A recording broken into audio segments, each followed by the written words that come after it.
Шығыс Қазақстан облысында орын алып отқан Біріккен ұлттар ұйымының бірлескен бағдарламасының басты мақсаты бұл осы жергілікті қауымның өмір сүру деңгейін көтеру, соның ішінде аймақтың бәсекелестікке дайындығын көтеру және де халыққа, соның ішінде әлжуаз топтарға көрсетіліп отырған әлеуметтік экономикалық қызметтердің деңгейін жоғарылату. Жалпы 2011 жылдан бері жүзеге асырылып отқан бағдарлама осы 3 жылдай болып қалды, өзінің алдында біраз мақсаттарды қойып отыр.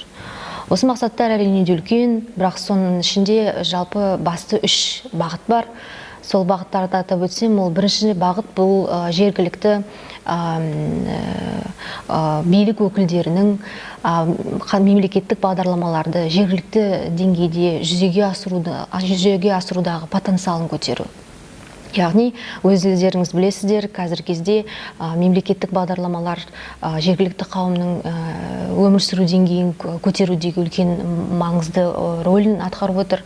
Сондағы осы бағдарламаларды сапалы түрде жоспарлау, сапалы түрде жүзеге асыру және де олардың жүзеге асырылудағы бағасын беру осы жергілікті мемлекеттік органдардың рөлі үлкен деп санаймыз. Сондықтан да осы билік өкілдерінің деңгейін потенциалын көтеру бізге өте маңызды деп саналады.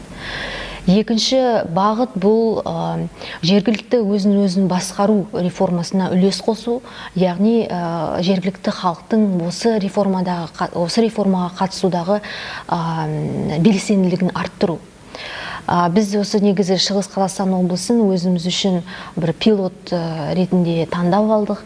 Яғни экспериментальды түрде біраз механизмдер жүзеге асырылуда.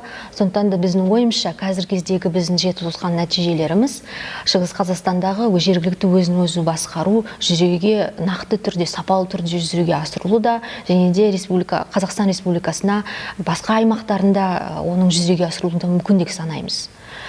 Үшінші бағыт бұл әлжуаз топтар, яғни белгілі түрде қорғалмаған топтарға әлеуметтік экономикалық қызметтерді оларға жүзеге асырылу деңгейін көтеру. Қазіргі кезде арнайы әлеуметтік қызметтер реформасы жүргізіліп жатыр. Сондықтан да біздің ойымызша, егер де белгілі бір шараларды жүзеге асыру арқылы осы реформа өзінің бір жақсы деңгейіне жетеді деп ойлаймыз. Ал тағы да бір осы бағыттың тағы да бір бөлігі бұл жергілікті халықтың табысын көтерудегі олардың шағын және орта бизнеске баулуды біз өзімізге маңызды деп санап отырмыз. Сондықтан да осы орайда біз біраз шараларды, яғни оның ішінде халықты оқыту мәселелері, халықты баулу мәселелері осы шаралардың арқасында жүзеге асырылып отыр деп ойлаймыз.